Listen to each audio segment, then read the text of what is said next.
당신을 위하여 하십니다. 주님이 하십니다. 시작. 당신을 위하여 하십니다. 주님이 하십니다. 아멘.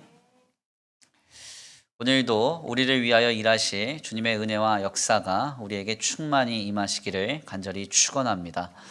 오늘은 귀한 시간 귀한 말씀을 통하여서 나를 위한 것이 아니요 너희를 위한 것이라, 나를 위한 것이 아니요 너희를 위한 것이라 라는 제목으로 하나님의 귀한 말씀 함께 나누고자 합니다.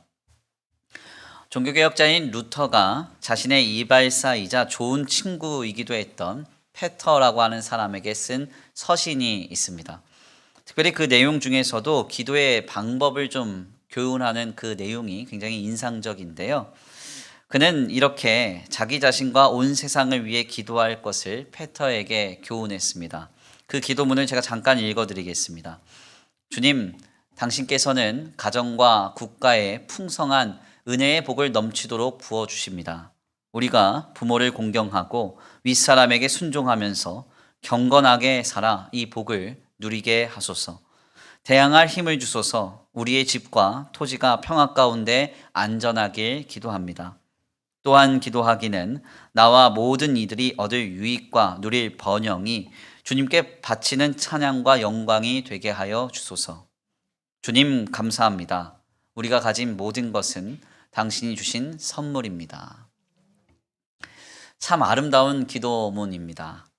실상 이 기도는 하나님을 향한 전적인 신뢰를 바탕으로 하고 있는데요. 사실 루터가 이 기도를 교훈할 당시 그의 상황은 그다지 녹록지 않았습니다. 크게는 세 가지 문제가 있었어요. 먼저는 흑사병이라고 하는 감염병의 문제가 있었습니다. 루터가 자신의 서원을 따라서 사법부의 법학부의 학생 신분을 포기하고 에르푸르트에 있는 아우구스티누스 수도원으로 들어갈 1505년 그 당시에는 사실 독일 전체가 흑사병의 창궐로 굉장히 곤욕스러운 상황이었습니다. 그 후에 1512년에서 13년 1년 동안 전해지는 기록에 따르면 아우구스부르크라는 한 도시에서만 1년에 1800명이 흑사병으로 사망했다는 기록이 있을 정도인데요. 1527년 8월 비텐베르크에서 흑사병이 또다시 나타나게 되어서 도시의 모든 학생들과 사람들을 루터는 피신을 시킵니다. 그럼에도 불구하고 자신은 그 도시에 남아서 흑사병에 걸린 사람들과 부단히 씨름하며 그 사람들을 자신의 집으로 초청해서 돌보기도 하는 일을 감당하기까지 하죠. 바로 이 시기에 그는 이렇게 기도했던 것입니다. 주님, 감사합니다. 우리가 가진 모든 것은 당신이 주신 선물, 주님이 주신 은혜입니다. 이렇게 고백했습니다. 이것은 하나님을 전적으로 신뢰하지 않는다면 불가능한 기도입니다. 하나님, 지금 이 꼴을 보십시오. 얼마나 어렵고 힘듭니까? 주님, 뭐 하고 계십니까? 왜 나를 이렇게 고통 가운데 내버려 두십니까? 이렇게 그는 기도하지 않았습니다. 주님, 감사합니다. 지금 우리가 가지고 있는 모든 것은 하나님이 나에게 주신 선물, 은혜입니다. 이렇게 기도했던 것이죠. 하나님을 진정으로 신뢰했기 때문에 그는 이렇게 기도할 수 있었습니다. 뿐만 아니라 루터가 처한 상황 속에서 두 번째로 큰 문제는 바로 기근이었습니다. 흑사병의 문제는 모든 산업을 멈추게 함으로써 자연스럽게도 먹을 것이 부족해지는 기근의 문제로 이어지게 되었는데요. 흑사병으로 인해서 농업과 같은 모든 산업이 중단되자 사람들의 먹거리는 줄어들게 되었습니다. 이로 인해서 자연스럽게 사람들은 영양 섭취가 불가능하게 되었고 결국 면역성이 떨어져서 또다시 사람들은 병에 걸리는 악순환에 노출되었던 것입니다. 이러한 엄혹한 순간에도 루터는 이렇게 기도하라고 교훈했습니다. 주님, 당신께서는 가정과 국가에 풍성한 은혜의 복을 넘치도록 부어주십니다. 하나님을 향한 전적인 믿음, 신뢰가 있었기에 그는 이렇게 기도할 수 있었던 것이죠. 이 역시 진정 하나님을 신뢰하지 않는다면 할 수 없었던 기도였습니다. 더 나아가 루터의 상황 속에서 세 번째로 큰 문제는 전쟁이었습니다. 종교개혁으로 인해서 소위 로마 카톨릭으로 불리는 구교와 프로테스탄티즘, 개신교로 불리는 신교 사이에 큰 전쟁이 벌어집니다. 우리는 역사 속에서 그냥 전쟁이 일어났구나 하고 말겠지만은 사실 이 전쟁은 그다지 이렇게 가벼운 전쟁이 아니었어요. 베스트팔렌 조약으로 구교와 그리고 신교 사이에 평화 협정이 맺어질 때까지 독일 전체 사회의 남성의 3분의 1이 바로 이 구교와 신교 사이의 전쟁으로 목숨을 잃어야 했습니다. 그래서 당시에 사람들이 가장 많이 했다는 기도 문구는 이것입니다. 라틴어로 읽어드리겠습니다. 어페미 페스테 에트 벨로 리베라노스 도미네. 주여 기근, 흑사병, 그리고 전쟁으로부터 우리를 구하소서. 사람들은 늘 이렇게 기도했습니다. 지독한 기근과 심각한 흑사병, 그리고 처절한 전쟁 속에서 나를 건져달라고, 나를 구해달라고 사람들은 그렇게 몸부림쳐서 기도했습니다. 그러나 이러한 상황 속에서도 루터는 그가 사랑했던 친구이자 그의 이발사였던 페터에게 이렇게 기도하라고 교훈합니다. 경건하게 살아 이 복을 누리게 하소서. 나와 모든 이들이 얻을 유익과 누릴 번영이 주님께 바치는 찬양과 영광이 되게 하소서. 주님 감사합니다. 우리가 가진 모든 것들은 주님께서 주신 선물, 은혜입니다. 이렇게 기도하라고 가르칩니다. 어떻게 그가 이런 기도를 고백할 수 있었을까요? 그 이유는 오직 한 가지입니다. 루터는 하나님을 신뢰했기 때문에 그렇습니다. 어떠한 상황과 조건 속에서도 하나님께서 우리를 위하여 복을 주시고 은혜를 베푸시며 우리와 함께 하시고 일하실 것임을 그는 신뢰했기 때문에 이와 같은 아름다운 기도를 고백할 수 있었고 또한 교훈할 수 있었던 것입니다. 하나님을 신뢰하는 사람은 이렇게 기도할 수 있습니다. 지난 23일자 신문 기사를 쭉 살펴보다 보니까 우리나라의 코로나19의 확진 숫자가 전 세계 최대치라는 보도가 있었습니다. 지금 우리는 전 세계에서 가장 많은 코로나 환자가 나오는 상황에 직면했습니다. 이러한 형편 속에서 우리는 마음이 많이 어렵죠. 특별히 우리 교회처럼 지난날 아픔이 있었던 이 교회 공동체는 더더욱 예민하고 민감하게 이러한 일들에 반응하고 그 과정 속에서 상처받고 낙심할지도 모릅니다. 그러나 이러한 시기에도 우리가 올려드릴 기도의 제목은 오직 한 가지입니다. 경건하게 살아 이 복을 누리게 하소서. 나와 모든 이들이 얻을 유익과 누릴 번영이 주님께 바치는 찬양과 영광이 되게 하여 주옵소서. 주님 감사합니다. 지금 우리가 가진 모든 것들은 하나님께서 내게 주신 선물, 즉 은혜입니다. 이렇게 우리는 지금 기도해야 할 줄 믿습니다. 그러므로 상황이 고단하고 엄혹하다 하여서 낙심하지 마시기를 축복합니다. 두려워하지 마시고 심려치 마시기를 바랍니다. 너희는 마음에 근심하지 말라. 하나님을 믿으니 또 나를 믿으라 하신 하나님께서 오늘 우리를 위하여 일하고 계시는 줄 믿습니다. 그 주님을 믿고 신뢰하면서 더욱 신실한 신앙을 세워갈 수 있는 저와 우리 성도들 모두가 되시기를 간절히 축원합니다. 오늘 본문의 말씀은 바로 이러한 방향에서 우리에게 매우 큰 깨달음을 줍니다. 본문은 예수님께서 자신이 받으실 영광을 말씀하신 뒤에 자신의 심경을 토로하셨고 그 이후에 특별한 기적이 우리에게 나타났음을 전합니다.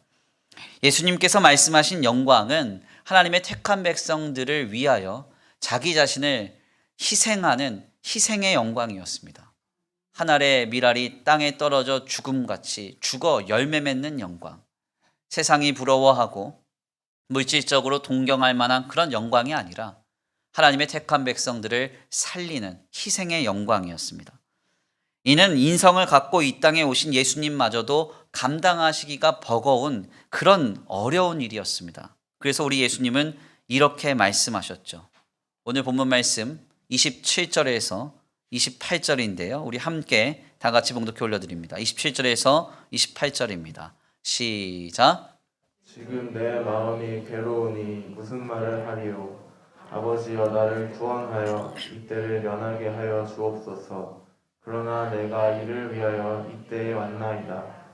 아버지여 아버지의 이름을 영광스럽게 하옵소서 하시니 이에 하늘에서 소리가 나서 이르되 내가 이미 영광스럽게 하였고 또다시 영광스럽게 하리라 하시니 아멘. 내 마음이 괴로우니 무슨 말을 하리요. 사실 이 표현은 우리 예수님의 심정을 너무 명확하게 우리에게 전해주는 말씀입니다.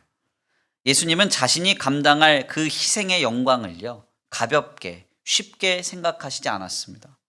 너무나 그것을 어려워하셨고 그것 앞에서 괴로워하시기도 했습니다. 여기서 괴로워하다라는 말의 원문을 들여다보니까 심히 고통스러워하다라는 의미를 담고 있는데요. 그래서 요 근래 새롭게 번역된 성경인 새한글 성경은 이것을 이렇게 번역했습니다. 이 몸이 정신을 차릴 수가 없으니 무슨 말을 해야 할까요? 예수님은 자신이 앞으로 감당해야 할 십자가의 영광 앞에서 얼마나 마음이 많이 무너지셨는지 정신을 차릴 수가 없었을 정도였습니다. 몸과 마음이 심히 처참한 상태에 이르렀던 것이죠. 그만큼 힘드셨고 그만큼 고통스러웠고 그만큼 어려워하셨습니다. 그러나 우리 예수님은 이 길을 피하지 않으셨어요. 묵묵히 이 길을 걸어가셨습니다. 마지막 겟세마네 동산에서 혈한증, 소위 땀방울에서 핏방울이 섞여 나오기까지 그토록 고통스럽게 기도하시면서도 이 십자가의 길을 묵묵히 감당해 내셨습니다. 그 이유는 어디 있습니까? 오늘 우리를 너무나 사랑하셨기 때문입니다. 그리고 본질적으로는 우리 주님이 감당하신 희생이 우리 주님에게는 가장 영광스러운 것이었기 때문에 그렇습니다. 그런데 본문 말씀을 깊이 상고하다 보면은 예수님의 이러한 고백 뒤에 느닷없이 초월적인 기적이 나타남을 전합니다. 28절인데요. 제가 한번 다시 봉독해 올려드리겠습니다. 아버지여 아버지의 이름을 영광스럽게 하옵소서 하시니 이에 하늘에서 소리가 나서 이르되 내가 이미 영광스럽게 하였고 또다시 영광스럽게 하리라 하시니. 아멘입니까?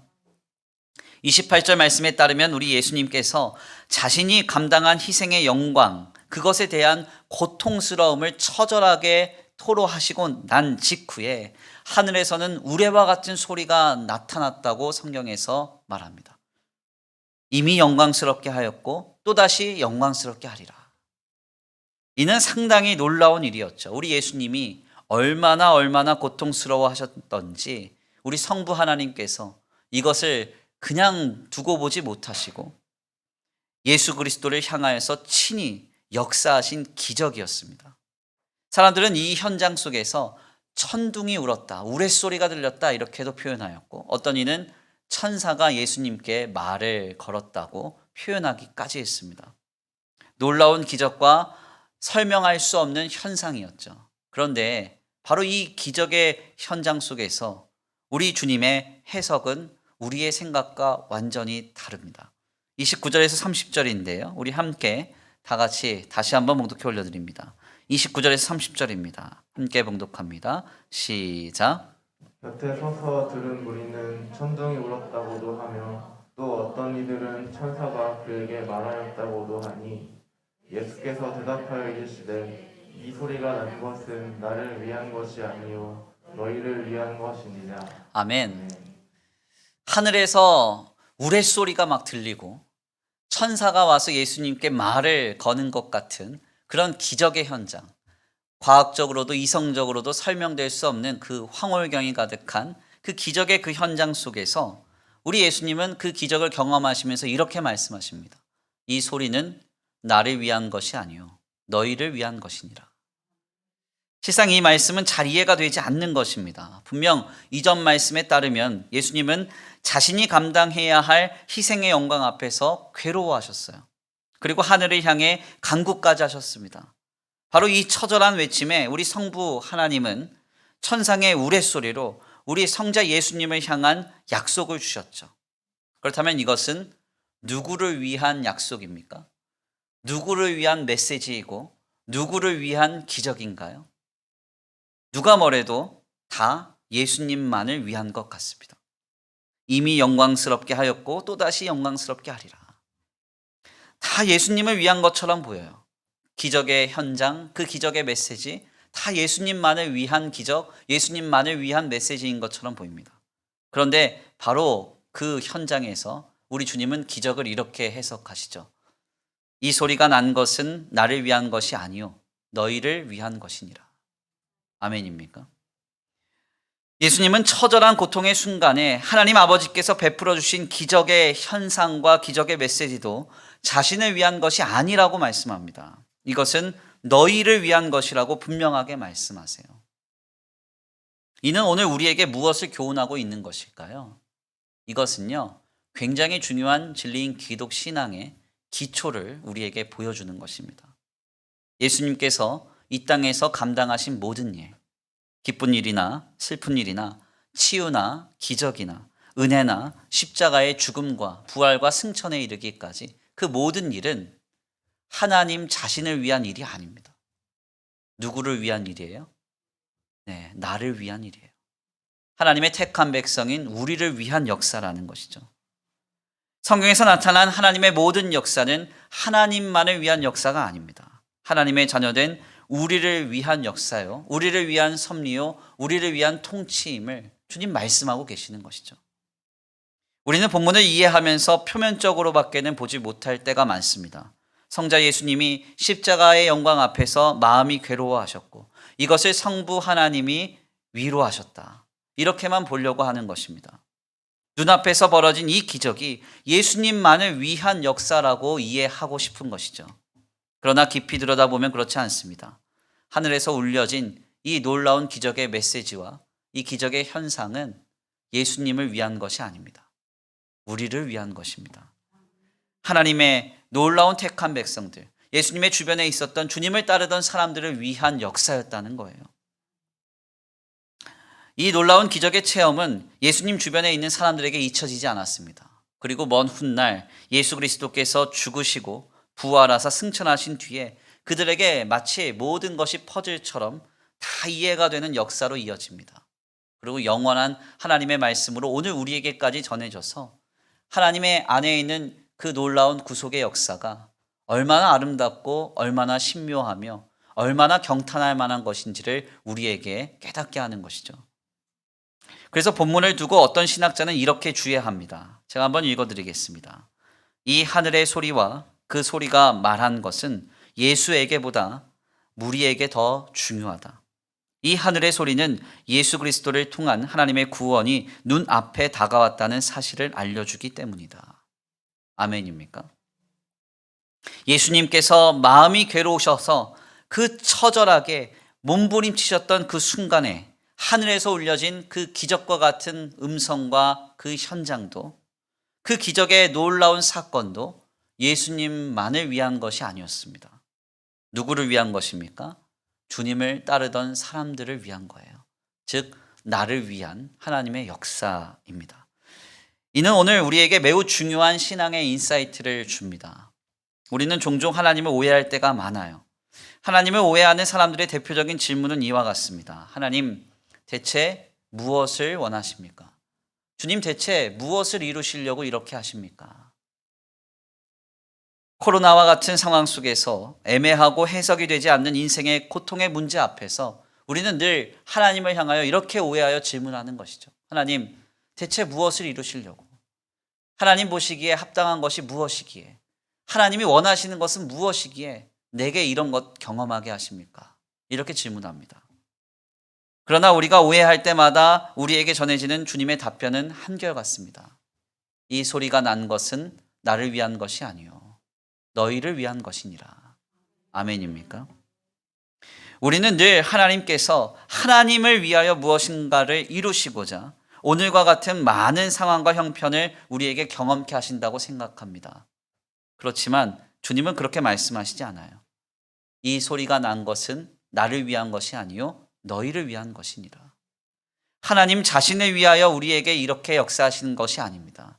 다 나를 위해서 하나님 역사하고 계신 거예요. 주님은 모든 것이 다 나를 위해서라고 말씀합니다. 자기 생명을 내어 주시기까지 그토록 사랑한 나를 위해서 역사하고 계시고 일하고 계시며 섭리하시고 다스리고 계심을 말씀하신다는 겁니다.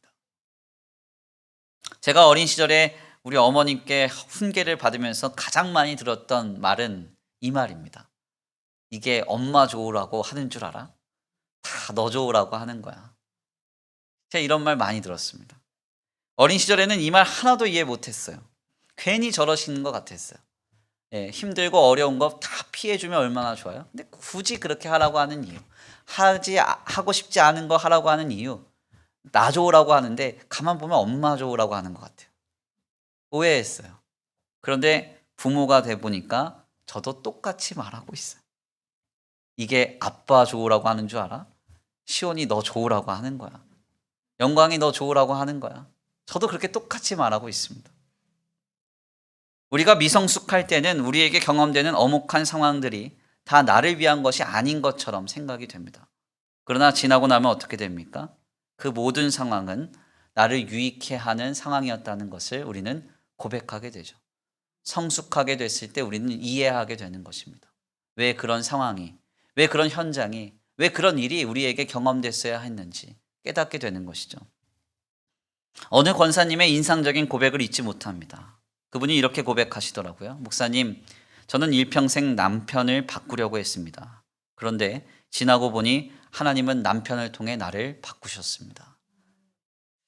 무슨 말입니까? 지금 우리가 겪는 모든 상황과 조건은 하나님을 위한 일이 아닙니다. 나를 위한 일이죠. 우리는 주님을 오해할 때가 많이 있습니다. 이건 예수님이 처절하게 고통 가운데 있었을 때 나타난 일이니까 예수님만을 위한 거야. 나를 위한 게 아니야. 어떤 상황과 조건과 형편 속에서 저것은 나를 위한 게 아니라 하나님만 좋은 거야. 하나님을 위한 거야. 혹은 교회만 좋은 일이야. 나를 위해 유익한 것 하나도 없고 주님을 위해 좋은 것만 있어. 이렇게 생각할 때가 많이 있을지 모릅니다. 그러나 이것은 모두 다 사실이 아니에요. 이 땅의 모든 역사를 이끌어 가시는 하나님의 역사는요, 하나님의 택한 백성들을 향하여져 있습니다. 주님은 주님의 백성들을 위하여 일하고 계시죠. 그것이 때때로 내 눈에 보이지 않을 때도 있습니다. 답답하며 공고한 일이 되어서 우리의 마음을 공고하게 하고 무너지게 하고 우리의 귓가에 그 어떤 선한 것이 들려오지 않는 그런 상황으로 우리를 몰아세울 때도 있습니다. 그렇지만 우리는 분명하게 알고 믿음으로 고백해야 돼요. 뭐라고 해야 됩니까? 하나님은 나를 위하여 일하고 계신다. 하나님은 나를 위하여 일하고 계신다. 그리고 이 모든 상황은 다 나를 위한 것이다. 이렇게 담대하게 고백할 수 있어야 합니다. 가족들의 안전을 위해서 늘 기도했던 한 사람이 있었습니다. 그는 신앙에도 매우 열심이었는데요. 그래서 다음 날이 바로 휴가였지만 밤 늦게까지 성가대 연습을 할 정도로 믿음으로 아주 충성되고 아주 신실한 신자였습니다. 그런데 다음 날 휴가를 떠난 그 길에서 아주 큰 교통사고가 났습니다. 그 자리에서 그는 처절하게 하나님 앞에 기도했어요. 그런데 그의 기도는 응답되지 않았습니다. 하나님은 그 고통 속에서 그를 내버려 두셨어요. 결국 그 사고로 어머니와 아내 그리고 딸을 잃었습니다. 이런 그가 깊은 상심과 번민의 시간을 지나서 이런 고백을 우리에게 들려줘요. 제가 한번 읽어드리겠습니다. 응답되지 않는 기도가 우리를 보호해 준다. 응답되지 않는 기도는 우리의 나쁜 버릇을 고치고 우리를 깊어지게 하고 우리의 가면을 벗기고 우리를 변하게 한다. 기도를 계속해야 할 그 어떤 이유도 없는 것처럼 보일 때도 우리 영혼의 어두운 곳을 깊이 들여다보고 기도를 멈추지 않아야 한다. 그러면 종종 우리를 고통스럽게 하고 버림받는 듯한 느낌이 들게 하고 혼란스럽게 하는 응답되지 않는 그 기도가 이상하게도 미래에 응답받을 기도들을 위해 우리를 준비시키고 정화하는 용광로 역할을 한다. 아멘입니까? 놀라운 고백이죠. 응답해 주셔야 하는 그 상황 속에서, 그 긴박한 상황 속에서 하나님의 철저히 침묵하심을 경험했습니다. 그 모든 것을 잃어버렸던 그 상황 속에서 그는 고백하는 것이죠. 응답되지 않는 기도가 우리를 보호해 준다. 이는 너무나 놀라운 고백입니다. 그가 이렇게 고백할 수 있었던 데에는 한 가지 기독신앙의 기초석이 단단했기 때문이에요. 그것이 무엇입니까? 하나님은 나를 위하여 일하신다는 거예요. 하나님은 나를 위하여 일하고 계신다는 것입니다. 이것을 믿었기 때문에 그는 이렇게 고백할 수 있는 것이죠. 바로 이 사람은 목사이자 종교 철학 교수로서 휘트워스 졸업생이 꼽은 가장 영향력 있는 교수 중 한 사람인 제랄드 시처입니다. 그는 자신의 책인 하나님이 기도에 침묵하실 때를 통해서 이렇게 말해요. 이상하게 들리겠지만 우리에게는 응답되지 않는 기도가 필요하다. 응답되지 않는 기도는 우리를 우리 자신에게서 보호해 주기 때문에 하나님께서 우리에게 주시는 선물이다. 너무나 아름다운 신앙 고백입니다. 힘들고 고단하며 어렵습니까? 그래서 우리의 마음이 낙심되고 흔들립니까? 그러나 결코 잊지 말아야 할 한 가지가 있어요. 하나님은 우리의 모든 감각과 시선을 넘어 우리를 위하여 일하고 계신다는 것입니다. 모든 순간에 하나님은 나를 위하여 일하고 계신다는 거예요. 내가 보기에 하나님만 좋은 것 같고 예수님만 위로하시는 것 같으나 아니라는 것이죠. 하나님이 나를 위하여 일하고 계시는 것입니다. 이것은 하나님을 위한 것이 아니요 나를 위한 것입니다. 제가 마음이 흔들릴 때마다 자주 찾아보는 시편 한 구절이 있습니다. 시편 118편 6절에서 7절이에요. 제가 한번 읽어드리겠습니다. 여호와는 내 편이시라. 내가 두려워하지 아니하리니 사람이 내게 어찌할까. 여호와께서 내 편이 되사 나를 돕는 자들 중에 계시니 그러므로 나를 미워하는 자들에게 보응하시는 것을 내가 보리로다. 아멘. 저는 이 말씀을 읽을 때마다 얼마나 마음이 따뜻해지고 또 마음이 위로를 받는지 모릅니다. 세상을 보고 사람을 보면서 상황과 환경과 조건을 경험하면서 그 어디에도 내 편이 없을 것 같을 때 주님 제게 말씀하시고 약속해 주시는 것이죠. 여호와는 내 편이시라. 하나님은 내 편이시다. 그래서 이 말씀을 읽을 때 저는 마음이 다시 한번 뜨거워집니다. 그래, 우리에게는 하나님이 계시지. 나를 위해 일하시는 하나님이 계시지. 하면서 힘을 얻고 위로를 얻고 소망을 얻어요. 그런데 어느 날은 이 말씀을 읽는데 느닷없이 의문이 생기는 겁니다. 시편 118편은 존 칼빈에 따르면 다윗이 쓴 시로 추정이 됩니다. 그런데 과연 다윗의 삶을 들여다보면 하나님이 내 편이시다 이렇게 고백할 만한 삶이었는가? 이게 좀 의문이 되는 거죠. 다윗은요, 성인이 되기 전 나이에 사울 왕의 시기와 미움을 사서 죽음을 피해 도망을 다녀야 했습니다. 오늘 내가 죽지 않을까? 내일은 살 수 있을까? 이런 고민을 하면서 10여 년의 생활을 한 거예요. 그러니까 엄청난 세월을 이렇게 공포 속에서 어려움 속에서 짓눌려서 살았죠. 그러다가 나이 30에 왕위에 올랐는데 그때 간음한 죄로 인해서 그 집안에 칼이 떠나지 않는 저주가 임합니다. 자식들 간에 입에 담기도 어려운 죄들이 나타나요. 이복 형제들 간에 강간과 살인이 벌어지고요. 압살롬이라고 하는 이 아들은 아버지를 죽이고 왕위에 오르려고 반역을 일으킵니다. 그리고 처참하게도 이 압살롬은 신하들이 보는 데에서 아버지의 후궁들을 다 욕보이기까지 하죠. 그러니까 그의 일생을 보면은 사실 수치스러운 게 너무 많고 처참하며 아주 처절한 인생길이었음을 확인할 수 있습니다.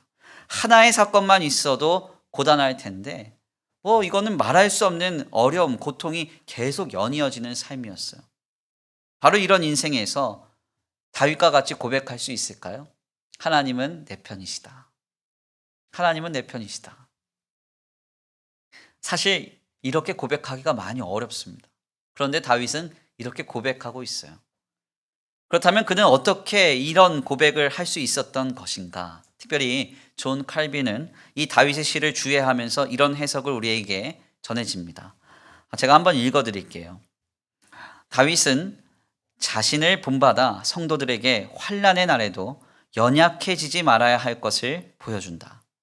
다윗은 하나님의 인자하심이 선포되는 순간 사람들의 마음에 일기 쉬운 다음과 같은 반론을 예상하고 있었던 것 같다.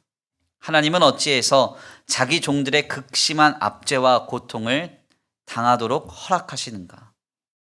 그러므로 다윗은 하나님의 인자하심은 결코 실패하지 않기 때문에 우리는 기도 중에서 모든 고난에 대한 위로와 해결을 얻게 된다고 그들에게 상기시켜 주었다. 또한 다윗이 기도하여 구원을 받았다고 말한 때가 고통을 당하였던 때였다고 하는 것은 심한 환난을 당할 때가 가장 기도를 드리기에 적절한 때임을 가르쳐 준다. 아멘입니까? 참 인상적인 해석이에요.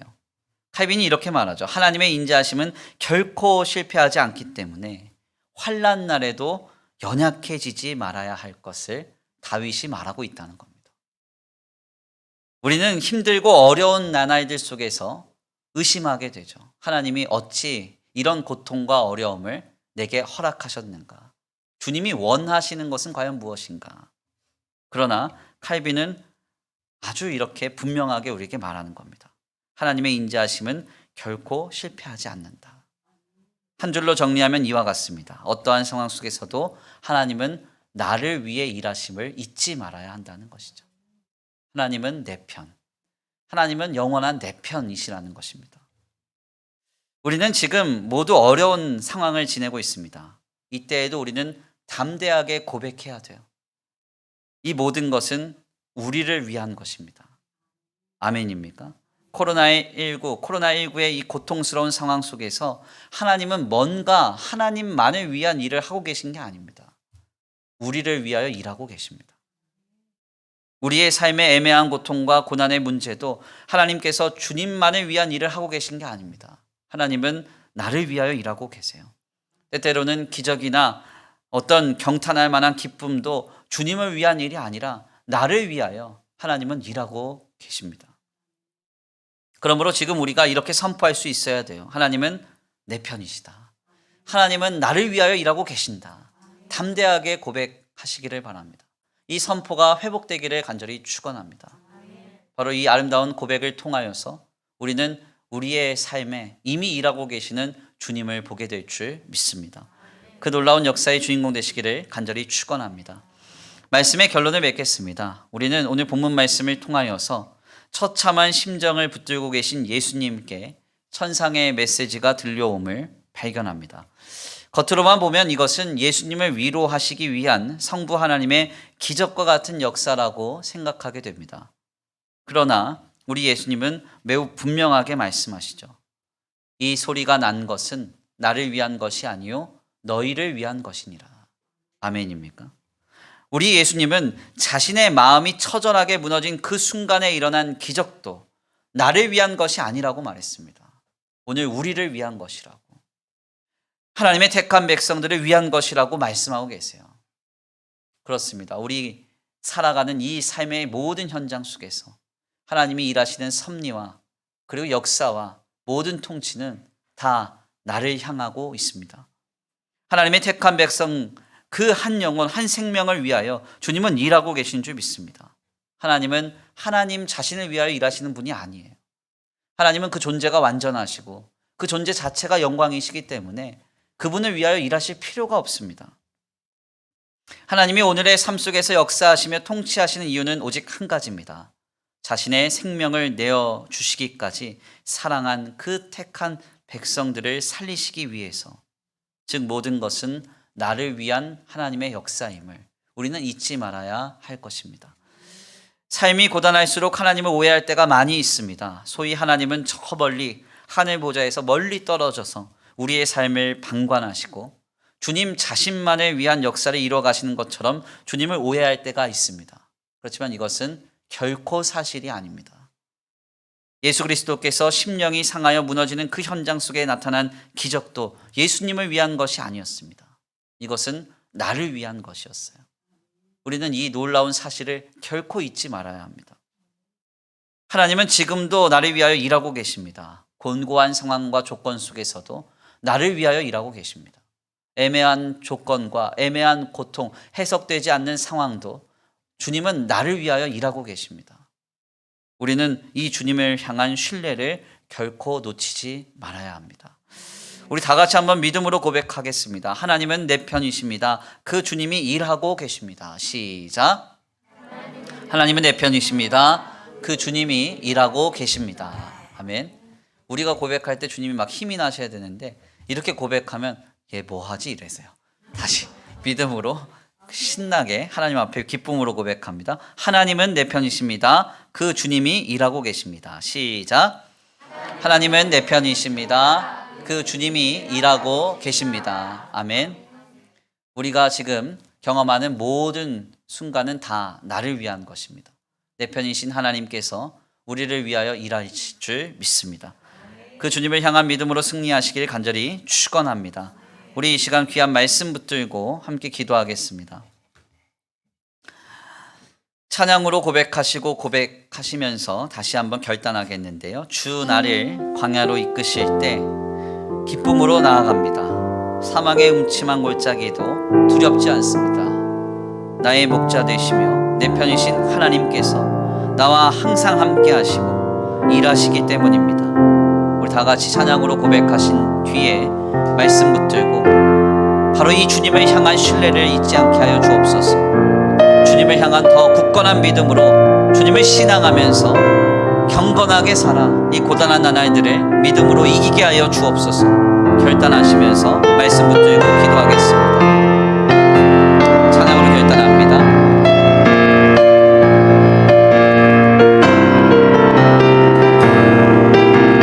주 나를 광야로 이끄실 때, 주 나를 광야로 이끄실 때 기쁨으로 나가리라. 신실하신 주를 신뢰해. 사망의 음침한 골짜기도 나는 두렵지 않네. 주 나와 항상 함께 하시네. 아멘. 다시 한번 고백합니다. 주 나를 광야로 이끄실 때 기쁨으로 나아가리라. 신실하신 주를 신뢰해. 아멘. 사망의 음침한 골짜기도 나는 두렵지 않네. 주 나와 항상 함께 하시네. 주는 나의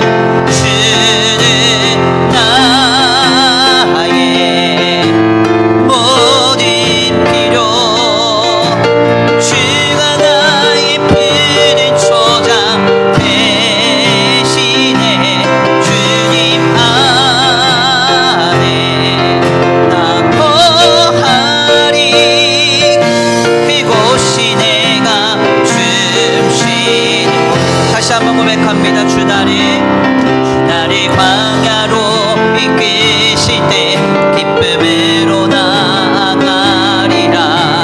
신실하신 주를 신뢰. 우리에게는 우리의 편이신 주님이 계십니다. 사망의 음침한 골짜기도 나는 두렵지 않네. 주 나와 항상 함께 하시. 주 나를 광야로 이끄실 때, 나를 광야로 이끄실 때 기쁨으로 나아가리라. 신실하신 주를 신뢰해. 사망의 음침한 골짜기도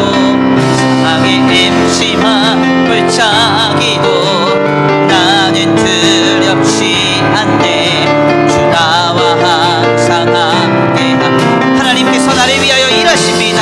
주는 나의 모든 필요. 주가 나의 푸른 초장 대신에 주님 안에 나 거하리.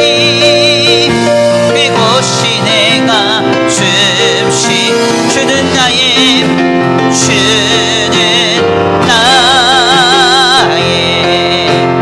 모든 필요. 주가 나의 푸른 초장 대신에 주님 안에 나 거하리. 그곳이 내가 주는 나의 모든 필요. 주는 나의 모든 필요. 주가 나의 푸른 초장 대신에 주님 안에 나 거하리. 그곳이 내가 숨쉬는 곳.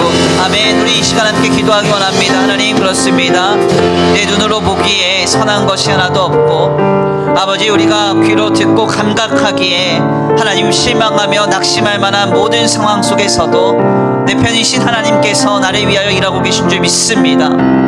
예수님께서 처절한 심정으로 고통스러워하던 그 순간 울려 퍼졌던 그 기적의 사건, 그 기적의 메시지도 예수님을 위한 것이 아니라 오늘 나를 위한 것이라고 주님 말씀하십니다.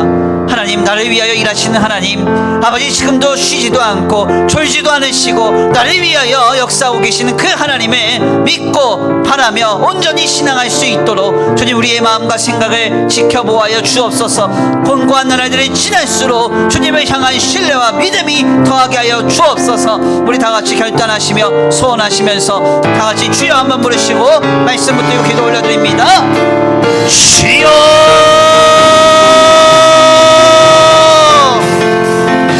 사랑과 은혜가 많으신 하나님 감사합니다. 하나님 감사합니다. 하나님 감사합니다. 오늘 아버지, 우리가 나의 분이 되셔서 나를 위하여 일하고 계시는 하나님을 발견케 하시니 감사합니다. 예수 그리스도께서 처참한 심정으로 고통스러워하던 그 순간 하늘에서 임한 그 기적도 예수님을 위한 것이 아니라 오늘 나를 위한 것임을 믿습니다. 내 눈앞에 벌어지는 모든 상황과 모든 아버지 형편과 모든 사태 속에서도 하나님은 나를 위하여 일하고 계신 줄 믿습니다. 하나님, 그 주님을 신앙합니다. 그 주님만을 믿습니다. 오 하나님, 우리의 마음과 우리의 생각과 우리의 중심을 붙들어 주시옵시고, 하나님, 어떠한 상황과 조건 속에서도 내 편이신 하나님께서 나를 위하여 일하시면 잊지 않게 하여 주옵소서. 여호와는 내 편이시라 사람이 내게 어떻게 할까 말씀하신 그 말씀에 우리의 신앙의 기초로 세우기 원합니다. 이 소리는 나를 위하여 난 것이 아니라 너희를 위하여 난 것이라고 말씀하셨던 그 주님의 메시지가 우리의 신앙의 기초가 되기 원합니다. 하나님이 하시는 모든 일들, 주님이 하시는 모든 일들, 그것은 다 나를 위한 것입니다. 죽기까지 생명 내어주어 살리신 그 한 영혼, 한 생명을 위하여 지금도 일하고 계시는 그 하나님을 잊지 않게 하여 주옵소서. 오 하나님, 그 하나님을 믿고 바라며 온전히 신앙하기 원합니다. 주님만에 온전히 붙들기 원합니다. 의지하기 원합니다. 오 주여, 주여, 주여, 주여, 주여, 주여, 주여, 주여, 주여, 주여. 아버지, 우리의 삶 속에 아버지 보여지는 현장과 보여지는 상황과 형편과 조건 때문에 우리 마음이 시험에 들지 않게 하시고 더욱 굳건히 주님만을 믿고 신앙하며 믿음으로 우리 삶을 세워가게 하여 주시옵소서. 아버지, 도와주시 믿습니다. 아버지, 함께 하시 믿습니다. 역사하시 믿습니다. 인도하시 믿습니다. 주님 도와주옵소서. 우리의 믿음을 굳건하게 하사, 우리의 믿음을 굳건하게 하사, 우리의 믿음을 굳건하게 하사, 아버지, 우리의 눈을 넘어, 우리의 귀를 넘어, 우리의 감각을 넘어 일하시는, 나를 위하여 일하시는 주님을 보게 하여 주옵소서. 주님을 보게 하여 주옵소서. 주님을 경험하게 하여 주옵소서. 인도하여 주옵소서. 함께 하여 주옵소서. 주님 도우시 주님을 기대합니다. 인도하시 주님을 기대합니다. 함께 하시 주님을 기대합니다. 주여, 주여, 주여, 주여, 주여, 주여, 주여, 주여, 주여, 역사하여 주옵소서. 주는 나의 모든 필요, 주가 나의 푸른 초자 대신에 주님 안에 나 거하리. 그것이 내가 숨 쉬는 곳. 주는 나의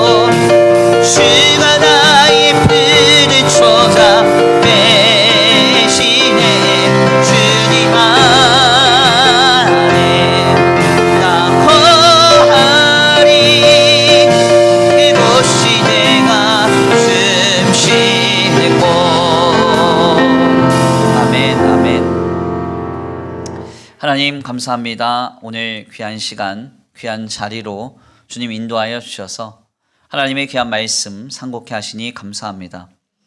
예수님께서 그 처참한 심정을 토로하셨을 때 하늘에서 우레와 같은 소리로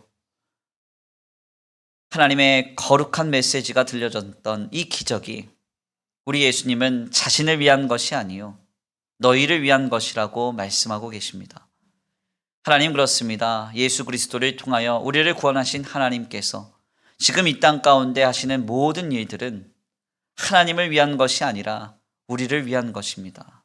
오늘 우리를 위하여 졸지도 쉬지도 아니하시고 일하고 계신 줄 믿습니다.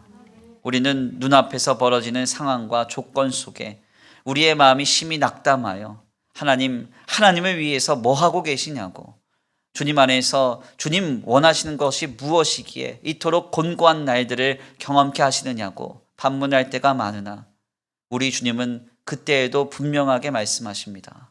이 소리가 난 것은 나를 위한 것이 아니라 너희를 위한 것이니라. 하나님은 내 편이시고 언제나 나를 위하여 일하고 계심을 말씀하십니다.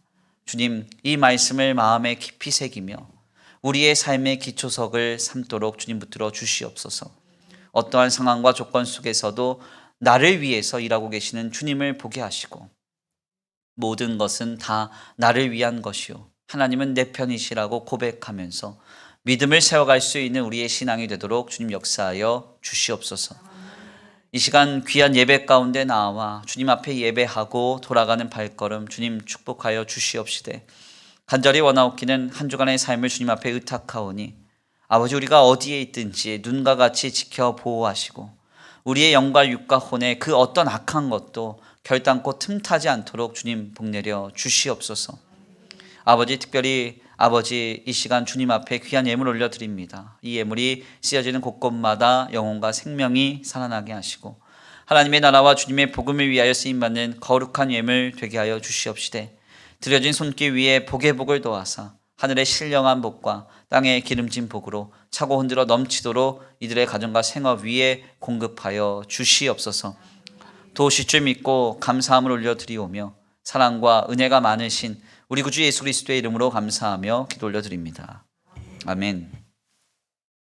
이제는 우리 주 예수 그리스도의 은혜와 성부 하나님의 극진하신 사랑하심과 성령 하나님의 내주 교통하심이 어떠한 상황과 조건과 형편 속에서도 이 모든 것은 나를 위한 것이라고 고백하며 하나님은 내 편이시라는 사실을 늘 믿음으로 바라며 신앙으로 결단하며 살아가기로 주님 앞에 결단하는 모든 성도들 머리 위에 이제로부터 영원토록 함께 있을지어다. 아멘.